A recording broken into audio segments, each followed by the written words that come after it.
Sir RERA అనుమతి లేకుండా కొందరు గుంటల్లో భూములు విక్రయిస్తున్నారు. కాకపోతే ఇలాంటి వారు ఏం చేస్తున్నారంటే లేఅవుట్ మాదిరిగా 40 అడుగుల రోడ్లను అందులో చూపిస్తున్నారు.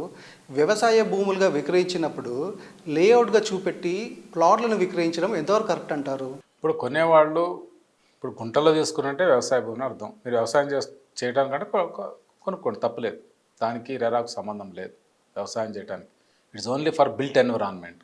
If you are transforming the agriculture land into some kind of other than non agriculture, a structure చేయాలి, అది రెసిడెన్షియల్ కావచ్చు, లేకపోతే కమర్షియల్ కావచ్చు, సోషల్ ఇన్ఫ్రాస్ట్రక్చర్ కావచ్చు, లేకపోతే ఎనీ బిల్ట్ ఎన్విరాన్మెంట్ ఫ్యాక్టరీ కావచ్చు, ఏదైనా కావచ్చు. వీటికైతే మీరు అమ్మాలనుకుంటే ఖచ్చితంగా రిజిస్ట్రేషన్ కావాలి. That is the first point. Permission మీరు అమ్మలేకపోయినా వేరే మీ సొంతం కట్టుకున్న పర్మిషన్ అయితే తీసుకోవాలి. అది పంచాయతీ కావచ్చు, లేకపోతే మున్సిపాలిటీ కావచ్చు, urban local body, urban development authority కావచ్చు. ఏదైనా అగ్రికల్చర్ నుంచి నువ్వు కన్వర్ట్ చేస్తున్నట్టు ముందు నాలా కన్వర్షన్ తీసుకోవాలి. తర్వాత అక్కడ లోకల్ బాడీ లేదా అర్బన్ డెవలప్మెంట్ అథారిటీ లేదా direct and town control planning దగ్గర అప్లై చేసి పర్మిషన్ తీసుకోవాలి. If you're going for limit దాటి, ఇందాక చెప్పినట్టు 500 స్క్వేర్ మీటర్స్ 8 ఫ్లాట్స్ దాటి ఉన్నాయంటే రెరా దగ్గర పర్మిషన్ తీసుకోవాలి. మీరు గుంటల్లో కొంటారు, వ్యవసాయానికి కొంటారు, లేదా కూరగాయలు పంట కొంటారు, no issue at all. That doesn't make any difference. ఒకవేళ దాన్నే ఇట్లా చూపించి ఇది కొంటారంటే, సో ఇది ఇదివరకే గవర్నమెంట్ దృష్టికి రావడం జరిగింది. అప్పుడు స్పెషల్ సిఎస్ గారు కూడా ఒక సర్క్యులర్ ఇచ్చారు. 20 గుంటల కంటే తక్కువ అంటే రిజిస్టర్ చేయదు. అంటే this is the issue is the registration. గుంటల్లో ధరణి ప్రకారం ఎంతైనా చేయొచ్చు. సో అప్పుడు ఇచ్చినప్పుడు కొంత అది ఇన్స్ట్రక్షన్ వచ్చింది. ఇలాంటివి జరుగుతున్నప్పుడు నా రిక్వెస్ట్ ఏంటంటే, మీరు అక్కడ లోకల్ అథారిటీస్ అంటే అది పంచాయతీ కావచ్చు, మున్సిపాలిటీ కావచ్చు, అర్బన్ డెవలప్మెంట్ అథారిటీ కావచ్చు, మీరు వాళ్ళకి రిపోర్ట్ చేయండి. అది తప్పది. పేరు మార్చి ఈ లేఅవుట్ చేయడం చాలా తప్పు. సో కొనేటోళ్ళకు కూడా నా రిక్వెస్ట్ ఏంటంటే, మీ డబ్బుకు భద్రత ఉండదు. మీ డబ్బుకు రేపు ఏదన్నా ఇబ్బంది అయినప్పుడు ఎక్కడికైనా పోయి మీరు దాన్ని సాల్వ్ చేసుకునే ఆస్కారం ఉండదు. ఖచ్చితంగా అటు అర్బన్ డెవలప్మెంట్ అథారిటీ కానీ, మున్సిపాలిటీ కానీ, పంచాయతీ కానీ పర్మిషన్ ఉండాలి. తర్వాత రెరా రిజిస్ట్రేషన్ సర్టిఫికేట్ ఉంటే మీకు రేపు ఏ ఇబ్బంది అయినా, ఇప్పుడు జాన్సన్ గారు చెప్పారు ఇంత రోడ్డుది ఇంత రోడ్డు చెప్పారు, ముందు 40 ఫీట్లు చెప్పొచ్చు, తర్వాత 30 ఫీట్లు పెట్టవచ్చు. అగ్రికల్చర్ అయితే అంతనే పెట్టుకో, that is up to you. But ఒక దగ్గర నువ్వు ఇది అనుకున్నప్పుడు నువ్వు ఆ రోడ్ మార్చడానికి లేదు కదా. అందుకని అది అప్రూవల్ తీసుకురా అనుకోండి, ఫిక్స్ అయి ఉంటుంది. అది 40 ఫీటా 30 ఫీటా 60 ఫీటా ఫిక్స్ అయి ఉంటుంది. దాని డివేట్ అయితే మరి మా దగ్గర రిజిస్టర్ అయితే కనుక మా దగ్గరకు వస్తే దాని మీద పెనాల్టీ వేస్తాం. అప్ టు 10% వేయడానికి ఆస్కారం ఉంటుంది. So if you want what is promised, వాళ్ళు ఏదైతే ప్రామిస్డో జరగాలంటే ఖచ్చితంగా రెరా రిజిస్ట్రేషన్ సర్టిఫికేట్ ఉండాలి. అది లేకుండా మీరు తీసుకోకండి. మీరు తీసుకుంటే మీరు ఇబ్బంది పడతారు. సో ఇది ఒకవేళ ఏదైనా మీ దృష్టికి వచ్చింది జరుగుతుంది, లోకల్ అథారిటీ చెప్పండి. పర్మిషన్ లేకుండా వాడు లౌట్ చేయడానికి లేదు కదా. ఫర్ ఎగ్జాంపుల్ అగ్రికల్చర్ చేసుకుంటే that is up to him. మీరు కూడా అగ్రికల్చర్కు మేము 10 గుంటలు కొంటున్నాం, 5 గుంటలు కొంటున్నాం, లేదా మేము కూరగాయలు పెట్టుకుంటాం, లేదా ఇంకోటి ఏదో పంట వేసుకుంటాం అంటే that is agriculture is permissible. We're coming to non agriculture, built environment or something, ఖచ్చితంగా ప్రాపర్గా నాలా కన్వర్షన్ కావాలి, లేఅవుట్ కావాలి, అప్రూవల్ తీసుకోవాలి. అప్రూవల్ అంటే లోకల్ బాడీ అథారిటీస్ అండ్ పెద్దది ఉంటే అర్బన్ డెవలప్మెంట్ అథారిటీస్కి వస్తాయి, లేదా డిటీసీపీకి వస్తుంది. అది అయిపోయినాక మా దగ్గర రిజిస్ట్రేషన్ తీసుకోవాలి. సార్ హైదరాబాద్లో ఇటీవల కాలంలో కొందరు ప్రమోటర్లు ఏం చేస్తున్నారంటే కమర్షియల్ ఇన్వెస్ట్మెంట్స్ గురించి సామాన్య ప్రజానికానికి ఎక్కువ వడ్డీ ఇస్తామని ఆశ చూపెడుతున్నారు sir. Shopping malls, commercial complexes, IT భవనాల్లో 20 లక్షలు పెట్టుబడితే చాలు నెలకి 20,000 అద్దె ఇస్తామంటున్నారు సార్. 50 లక్షలు పెడితే నెలకు 50,000 అద్దె ఇస్తామంటున్నారు సార్. ఇలాంటి వాగ్దానాలు గుప్పించేవారు రెరా పరిధిలోకి రారంటారా? అసలు ఈ ప్రమోటర్లు రెరా అనుమతి తీసుకోవాల్సిన అవసరమే లేదా? రియల్ రంగంలో ఇలాంటి స్కీముల పట్ల ప్రజలు ఎలాంటి జాగ్రత్తలు తీసుకోవాలంటారు? ఈ స్కీమ్స్ పట్ల మీరు ఎలా వ్యవహరించబోతున్నారు? మై రిక్వెస్ట్ హియర్ ప్రధానంగా బయ్యర్స్ ఎవరైతే ఉన్నారో, ఇన్వెస్టర్స్, ఈ కాంటెక్స్ట్లో ఏంటంటే ఇన్వెస్టర్స్ లేదర్ జాన్సన్ గారు చెప్పినట్టు కమర్షియల్ దాంట్లో వస్తుందంటే వాడు ఉన్న పైసలు బ్యాంకులో పెట్టే బదులు ఇక్కడ పెట్టుకొని రిటర్న్స్ ఎక్కువ రావాలని చూస్తుండొచ్చు నాకు తెలుసు. సో వాళ్ళు మస్తు చెప్తారు, చెప్పేటోడికి ఏముంది, వాడికి అమ్ముకోవాలని అమ్ముతాడు. నా రిక్వెస్ట్ ఏంటంటే ఎప్పుడే కూడా ఎకానమీలో ఏదైనా న్యాచురల్ డెవలప్మెంట్ దాని తప్ప ఉంటుంది తప్ప సడన్గా ఆయన చెప్పినంత మాత్రం అంత రిటర్న్స్ రావు. First point. Second point, RERA వచ్చింది కనుక అది ఏదన్నా అమ్ముతుందంటే రెరా రిజిస్ట్రేషన్ లేకుండా రియల్ ఎస్టేట్ అమ్మడానికి లేదు. Simple point. ఫర్ ఎగ్జాంపుల్ వాడు 8 ఫ్లాట్స్ లోపు ఉందనుకోండి, ఈజ్ ఎలిజిబుల్. 8 దాటితే మా దగ్గర రావాలి. వాళ్ళు 8 లేదు 4 ఉన్నాయంటే లోకల్ పర్మిషన్ తీసుకోవాలి. అదైతే ఇన్సిస్ట్ చేయండి. ఖచ్చితంగా urban development authority, municipality, corporation permission ఉండాలి. 2 ఫ్లోర్లు 2 ఫ్లాట్లే ఉన్నాయి, 3 ఫ్లాట్లే ఉన్నాయి, 6 ఫ్లాట్లు ఉన్నాయి, 7 ఉన్నాయి, 8 ఉన్నాయి, నా దగ్గర రాక్కర్లేదు, అక్కడ చేయొచ్చు. ఆ పర్మిషన్ కన్నా ఇన్సిస్ట్ చేయండి. 8 దాటింది అనుకోండి, ఖచ్చితంగా రెరా రిజిస్ట్రేషన్ సర్టిఫికేట్ ఉండాలి. నేను ఇక్కడ బిల్డర్స్ కూడా లేదా డెవలపర్స్ కూడా నేను రిక్వెస్ట్ చేసేది ఏంటంటే, ఇలాంటి వాటిని చూసి చేయకండి. చట్టం ఉంది, చట్టాన్ని ఫాలో అవ్వండి. If you respect, if you salute the చట్టం, everybody will salute you. If you pollute, I think everybody will take you to task.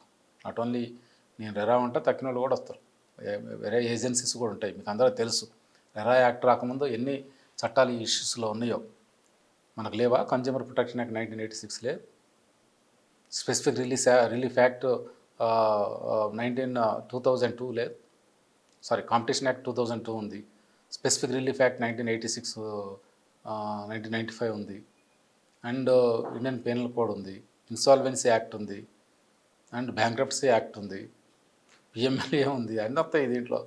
So ఇప్పుడు ఇది వచ్చింది కనుక ఒకటి అటు అది ఇది రెండు చూస్తున్నాం కనుక దయచేసి ఇలాంటి వాటిలో ఇన్వాల్వ్ కాకండి దయచేసి.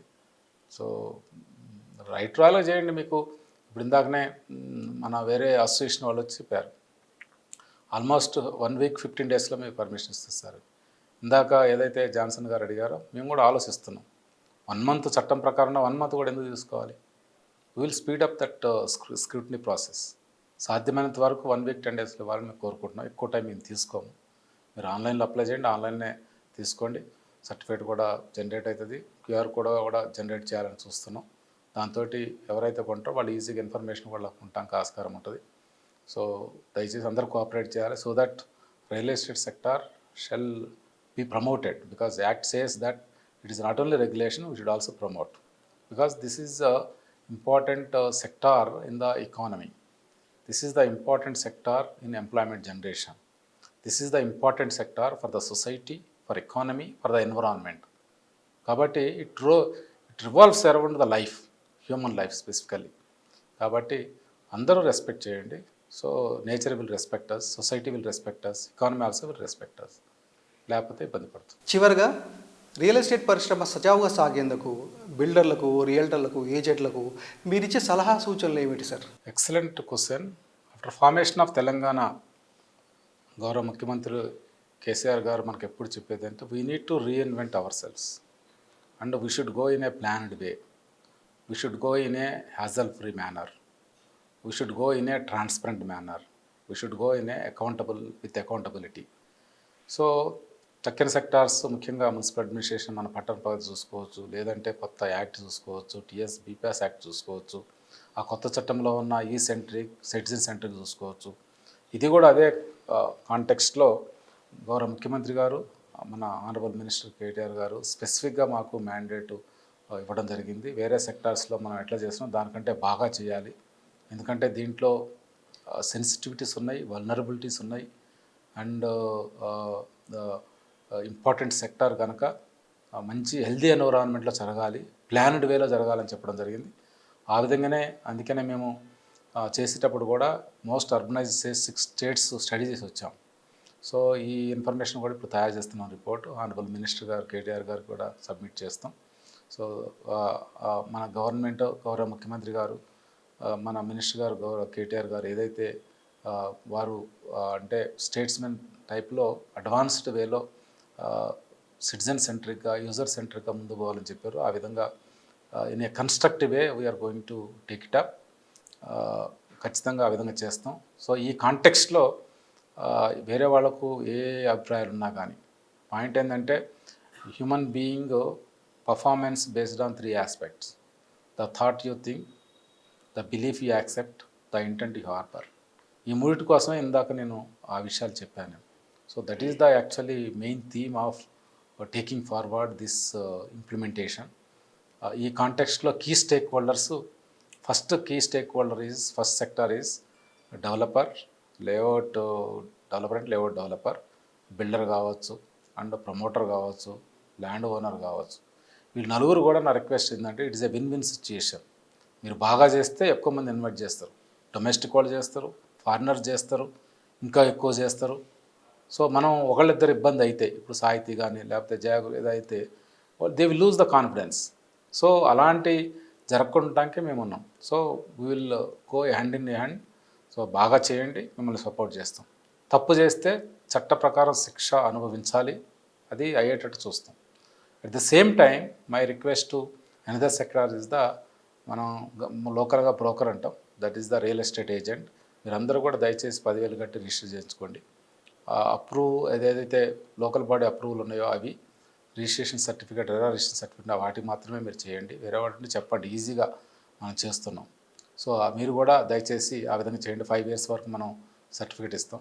Third point is finally, that is the important point, important sector, home buyers, plot buyers, investors, both domestic and abroad investors. దయచేసి మా రిక్వెస్ట్ ఏంటంటే ఖచ్చితంగా అది పర్మిషన్ ఉండాలి, రెండోది మా రిజిస్ట్రేషన్ సర్టిఫికేట్ ఉండాలి. అంతేకాకుండా ఇప్పుడు ఇందాక చెప్పినట్లు క్వార్టర్లీ వాళ్ళు ప్రోగ్రెస్ రిపోర్ట్ ఇస్తారు, అది కూడా మీరు చూసుకోవాలి. Finally it is your baby. అక్కడ ప్లాట్ కొన్నా, ఇల్లు కొన్నా ఫైనల్గా మీది అది. అటు డెవలపర్, ప్రమోటరు లేకపోతే రేరేది కాదు. మీరు hard earned money, life time savings and మీరు హ్యూజ్ ఇన్వెస్ట్మెంట్ మీరు చేస్తున్నారు. కాబట్టి రిజిస్ట్రేషన్ ఉన్నాయే మీరు తీసుకోవాలని నా sincere modest request to all of you. 3 sectors అందరూ కూడా మంచిగా ఉండాలి, మంచిగా చేయాలి, చట్ట ప్రకారం చేయాలి, గౌరవప్రదంగా చేయాలని కోరుతున్నాను. Thank you so much sir, మీ విలువైన సమయాన్ని వెచ్చించినందుకు. మీరు ఆ బిల్డర్స్కి, డెవలపర్స్కి, రియల్టర్స్కి, ప్రమోటర్స్కి మరియు ఏజెంట్స్కి, హోమ్ బయర్స్కి మీ అద్భుతమైన సర్వీసెస్ ఇస్తారనే నమ్మకం అయితే కలిగింది sir. Thank you so much sir.